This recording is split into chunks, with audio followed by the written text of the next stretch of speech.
if anybody wants like a kind of a succinct, interesting little window into like, you know, the Boleskine, Aleister Crowley, Loch Ness Monster thing, there's like a 90s BBC documentary on YouTube that we watched called Aleister Crowley, The Other Loch Ness Monster.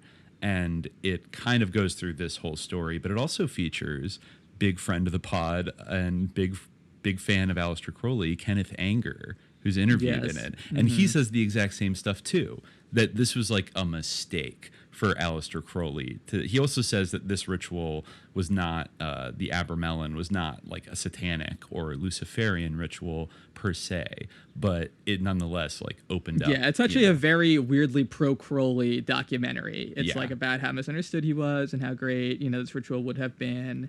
Vilified, but actually he wanted to do immense good in the world. Something like, it's got this weird kind of vibe to it. It does have some other like expert, I mean, it has like the head of the OTO interviewed in it. It also has some kind of random expert or scholar who basically says straight up, like, well, what Aleister Crowley discovered was that, you know, like, or, you know, that people, most people assume that magic isn't real, but like Aleister Crowley discovered that in fact it was very real. And, you know, everybody interviewed in it. It's like a pretty weirdly like pro magic in the sense of like it believes magic and also believes that perhaps some kind of portal or door was opened and out came Nessie as a result. Yes. And I just, you know, just another like really small factoid. So, you know, if we're wondering like who built Boleskine House, it was actually built by Archibald Campbell Fraser of Lovat, who was at one point the British consul at Tripoli in Algiers. He was a colonel of the Inverness local militia. And I just noticed something here that was interesting. He was the son of Simon Fraser, 11th Lord Lovat, by his third wife, Primrose Campbell, who was the sister of the man who had become the 4th Duke of Argyll, chief of Clan Campbell. So I wonder, you know, when Michael Aquino was going around shopping for like a dukeship or whatever, a lairdship in Scotland, that basically the mother of the person who built Boleskine House was from Clan Campbell and was from that line that he eventually, you know, I don't know, somehow wiggled his way into. He must have some Scottish ancestry somewhere to like, I don't know, do that. But I do wonder if Aquino was like tuned into that. And that's why he wanted to be, I don't know, connected. I mean, I think Crowley technically was like a laird in his capacity of owning this house. So I feel like maybe those two things do have to do with each other. And there's a lot of, like I said, there, you know, Scotland was like a center of like, you know, a Bronze Age / like earlier ritual complex, or, you know, not necessarily Loch Ness, although there have been like Bronze Age sites found around Loch Ness and ritual artifacts. I found one crazy thing that just like blew my mind. It's like an old write-up of like an archaeological find near Glen Urquhart, which is, you know, near Loch Ness, Inverness. It's from the proceedings of I guess some archaeological society in June 14th, 1886. So I guess this is even before Crowley bought the place. But the author, William Mackay, found some stones 17 years ago in a cairn on the farm of Dunbuy, Glen Urquhart, Inverness-shire. And if you look at the stones, they have like a picture of like basically Nessie, like a humped snake or like a winding serpent of some kind. And the article, I mean, I don't know, like this could be extremely outdated, like what people's understandings are, because it's like, you know, literally like over 100 years old. But he does say in the write-up that the discovery of these stones at Glen Urquhart adds a new locality to the list of symbol-bearing stones and furnishes another example of the remarkable group of symbols consisting of the serpent and double disc, hitherto known only at Newton in Aberdeenshire. So it was actually, I mean, I don't know if people have found other serpent stones since then at other locations, but it is interesting. This is one of the few places at the time that they found evidence of sort of iconographic serpents. And the double disc is kind of interesting too, honestly. Oh, are you thinking what I'm thinking? Well, I'm just saying, yeah. Discs. I mean, it's not irrelevant to all this. I think that, I mean, Crowley in his write-up of the monster, mentioned that its eyes were like headlights, the glowing eyes, right? I feel like we might want to come back to that because there's definitely like a connection, yeah, and I want to come back to it too. We speak briefly about some of the later people's experiences at Boleskine House, like around the time of Jimmy Page, because there are also some kind of cryptid adjacent spooky encounters that multiple people experienced. Yeah, there's definitely like a lot of cryptid investigators who went out there to like hunt Nessie, ended up having like some very like high strangeness, kind of like John Keel type experiences. Like Frederick, aka like Ted Holiday, is one of them whose life like really went off the rails, and he like saw Men in Black. He started off as being like, Nessie is like a giant invertebrate worm, but then he became persuaded that it was in fact the Loch Ness Djinn, and he eventually drew connections with the UFO phenomenon. He like encountered Men in Black, and oh my god, had all sorts of interesting experiences. Also, like on the same stone, there's two pictures of like what kind of looks like at least their interpretation of it, and it does look like this is like a speculum or a mirror. It's odd to think they would have like silvered mirrors in this cairn, what they're supposed to be, but they are like, he calls them a spectacle symbol. Serpent intertwined with the Z symbol and the spectacle symbol. So I don't know, maybe that's something to do with the shining eyes. Maybe. Part of a fish. May have been intended to be a cone. Yeah, interesting. These stones, these are very serpenty, very UFO-y. Yes, I mean, it's Nessie. Yeah, and okay, so people are thinking that, because it really was like the popular explosion was in 1933, which is, it was a little bit of time after Crowley did his ritual there. Because what was that, like 1899 when he probably did the Abermellon ritual? Something like that. I think it was after, it was like around the turn of the century. Yeah. So he did eventually like come back and resume it and finish it, but I think it was significantly later. Yeah. He boasts like in his confessions about like the power that he had after he did, that he finished the operation. He says all sorts of very wacky things in his confessions. He talks about how he had long canine teeth. Yes. He had long canine teeth? Yes. Turning into a dog man. Yeah, he did claim to be turning into a dog man. Wow. No, basically. That's not the last time we're gonna like bring up dog men, by the way.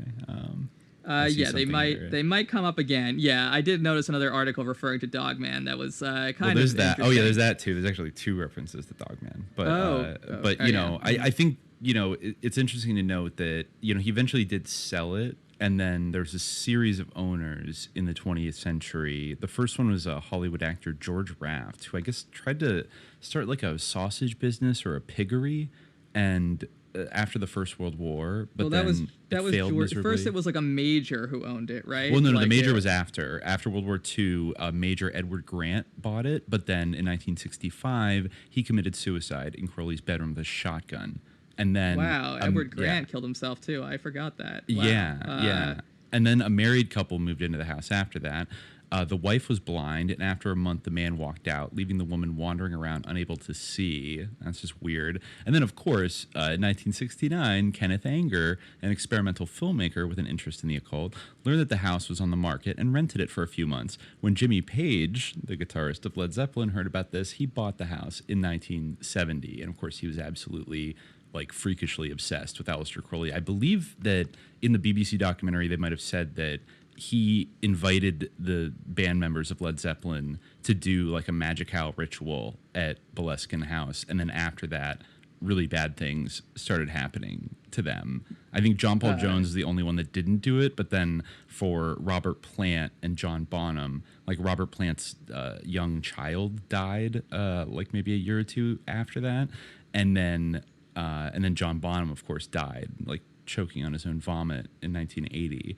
And that broke up the band. But yeah, I mean, just so much weird shit with Jimmy Page. But interestingly, in the BBC documentary, it interviews his friend, his childhood friend, Malcolm Dent, who was basically Jimmy Page kind of handed the house over to him as a caretaker when he was running around in the 70s, like going on tour. And he had a number of interesting encounters. I can read here the quotes. He said, Jimmy Page caught me at a time in my life when I wasn't doing a great deal and asked me to come up and run the place. I never did establish why he fixed on me. When he moved in the house, quote, it was a wreck. It had been more or less abandoned. There'd been at least one fire there. Parts of the building were missing, and it had been badly patched up. The grounds, which at one time had been very nicely laid out, were gone to hell, like literally. And although Dent was a skeptic of the paranormal, he soon started to experience strange occurrences.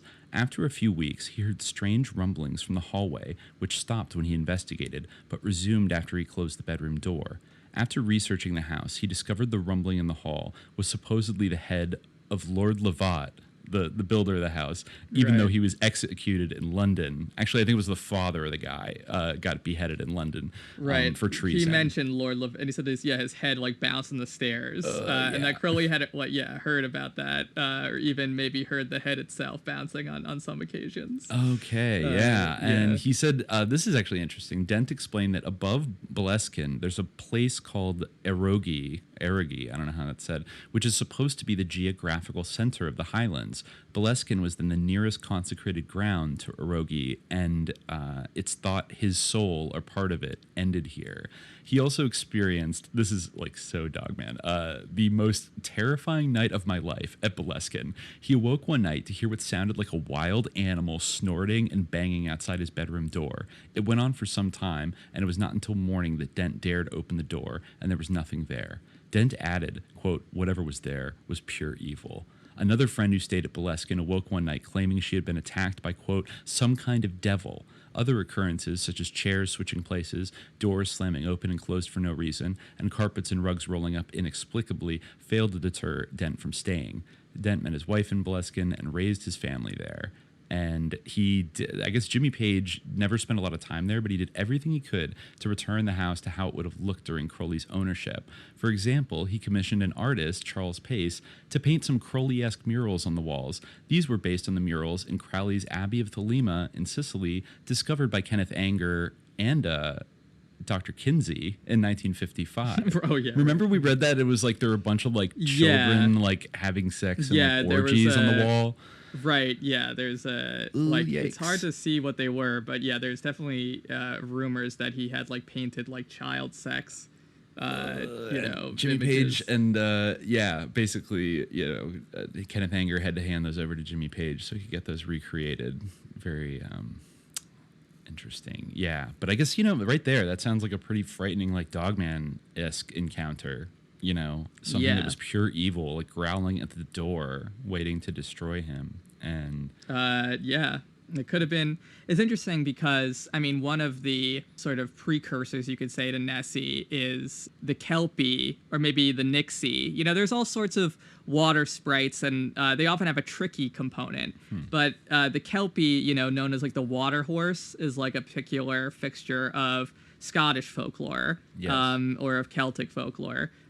Basically, like the most famous Kelpie framework is that this beautiful horse will like come out of the water and try to lure people onto its back, and coax them to sort of saddle up on it. And often it like has a saddle on it, much like a siren. And then once you get on the Kelpie, you'll get like pulled down into the deep, So, but one of the key features of these beings, Nox or Nixies or Kelpies, these sort of water spirits, is that they can shapeshift. So I feel like that is a quality of Nessie as well. Much like otters in Japanese mythology.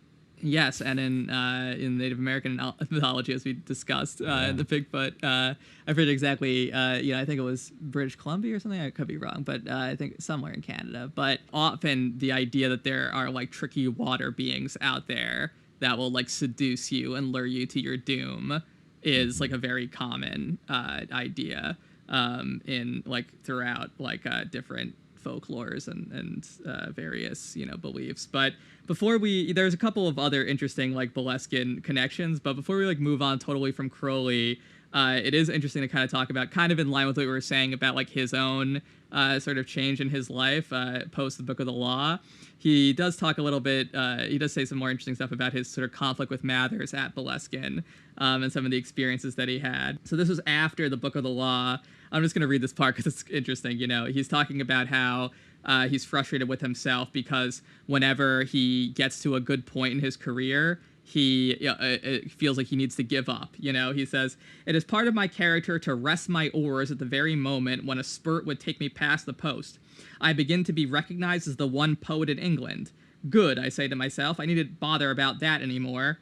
I acquire most of the world's records as a mountaineer. That lets me out. Nunc est bibendum, nunc pede libero pulsanda tellus. I reach eminence in magic. It is the signal for me to drop it.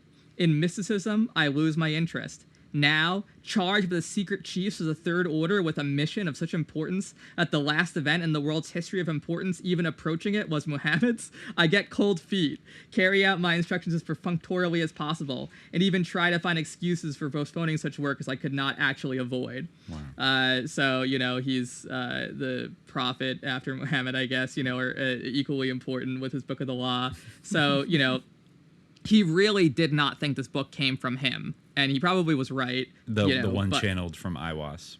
Yeah, the Book of the Law. Mm-hmm. And he was making studies of it, and he said, I was bound to admit that Aiwass had shown a knowledge of the Kabbalah immeasurably superior to my own. I had the manuscript typed. I issued a circular letter to a number of my friends, something in the nature of a proclamation of the new Aeon, but I took no trouble to follow it up. I took a certain number of wide-reaching plans for assuming responsibility, but they remained in the stage of reverie. I dropped the whole business to all intents and purposes. I completely abandoned my diary. I even neglected a really first-rate opportunity for bringing the Book of the Law into public notice, for Mrs. Besant was on the ship by which Orada and I returned to Europe, and I conversed a great deal with her about sacred subjects. In Paris, I wrote a formal letter to Mathers, informing him that the secret chiefs had appointed me visible head of the order, and declared a new magical formula. I did not expect to receive an answer. I declared war on Mathers accordingly, but it was a brutum fulmen, so, and an empty threat. But so basically, he felt like, I don't want to, but Aiwass is telling me like I have to, become the leader of the new Aeon and take control of the Golden Dawn. Okay. Like, sorry, Mathers, but I'm the new head, and he didn't get an answer, so he was like, all right, we're now at war. Sorry, but. He says, interestingly, the fact of the matter was that I resented the Book of the Law with my whole soul. For one thing, it knocked my Buddhism completely on the head. Remember, all ye, that existence is pure joy, that all the sorrows are but as shadows. They pass and are done, but there is that which remains. I was bitterly opposed to the principles of the book on almost every point of morality. The third chapter seemed to me gratuitously atrocious. My soul, infinitely sad at the universal sorrow, was passionately eager to raise humanity. And lo, the magical formula denounced pity as damnable, acclaimed war as admirable, and in almost every other way was utterly repugnant to my ideas. I did not understand the fundamental principles of the initiation of mankind, and in my own case, I did not realize that Aiwass was not necessarily responsible for the character of his message any more than the newspaper for reporting an earthquake. So, anyway, the secret chiefs were telling him all this stuff about what he had to do.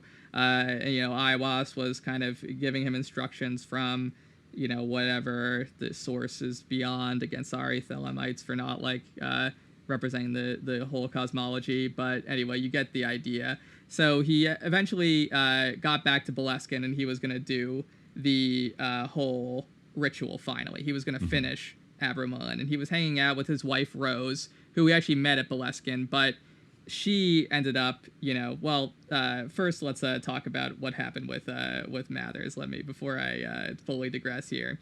So they got back to Boleskine, and they made some sort of sporadic effort to carry out some of the injunction of Aiwass. We had arranged for leaving Egypt for the obstruction of the stellae of revealing. I did not understand the word or the context, and contented myself with having a replica made by one of the artists attached to the museum.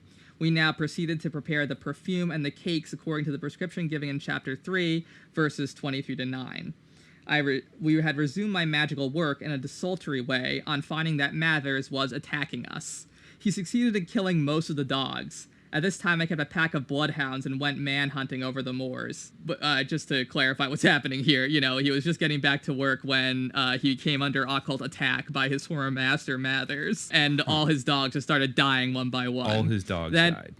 Yeah, most of them died, and one by one. And his servants, too, were constantly being made ill in one way and another, like, you know, different sicknesses. We therefore employed the appropriate talismans from the Book of the Sacred Magic of Abermellon against him, evoking Beelzebub and his 49 servitors. Rose had suddenly acquired the power of clairvoyance. Her description of these servitors is printed in the Bog-i-Muatar, pages 39-40. I may mention Nimurup, a stunted dwarf with large head and ears. His lips are greeny bronze and slobbery. Sounds like a Hopkinsville goblin, but whatever. Nomenon, a large red spongy jellyfish with one greenish luminous spot like a nasty mess. Halastri, an enormous pink bug. As of this perfume of the Book of the Law, let it be laid before me and kept thick with perfumes of your orison. It shall become full of beetles, as it were, and creeping things sacred unto me. One day, to my amazement, having gone to the bathroom to bathe, I discovered a beetle. To bathe, he discovered a beetle. As I have said, I take no interest in natural history, I know nothing of it. But this beetle attracted my attention at once. I had never seen anything like it before. It was about 1.5 inches long and had a single horn nearly as long as itself. The horn ended in a small sphere suggestive of an eye. From the moment, for about a fortnight, there was an absolute plague of those beetles. They were not merely in the house, they were on the rocks, in the gardens, by the sacred spring, everywhere. But I never saw one outside the estate. I sent a specimen to London, but the experts were unable to identify the species. Weird. Yes. He was plagued by beetles. Like alien beetles. I assume he could, like, crush them? They were, like, material beetles? Yeah, but he sent them to, and there's just a plague of them. And he sent them to London, according to him, and they couldn't tell what species they were. They were like weird little beetles with little eyes. But the climax of all this happened when he was trying to protect Rose against necessary attacks of Mathers. You know, then after that, he was like, okay, you know, I've taken necessary steps. So he just went on playing billiards. And, you know, he was trying to put central heating into the house, attempting to construct a small golf course on the estate. It's so funny, like, how he's, like, just a bourgeois rich guy, but also, like, this daemon man. But anyway, so, you know, he's playing billiards one day, and then he suddenly heard screams and oaths from the direction of the kitchen, you know, curses. So he snatched up a salmon gaff as the readiest weapon, and we hurried out. One of the workmen had become suddenly maniacal and attacked my wife, who was making her usual inspection of the offices. It was the work of a moment to gaff the offender and thrust him into the coal cellar and send for the police. As they were a long time in coming, the animal made several attempts to crawl out of the chute, but our vigilance succeeded in baffling him, and he was duly handed into custody. But nothing followed. It is one of the peculiarities of Scotch law that there is no private prosecution unless the police choose to take up any given case. You could be murdered ad libitum without possibility of redress. As the police in the Highlands are largely recruited from the assassin class, there is no other. One can well understand why the gentry maintain, to a great extent, the ancient custom of surrounding themselves with armed retainers. So, yeah, one of his servants went crazy and tried to kill his wife. The police didn't do anything. Because according to him, in Scotch law, you know, if the police don't care, they have no obligation to do anything, and you have to use your armed retainers.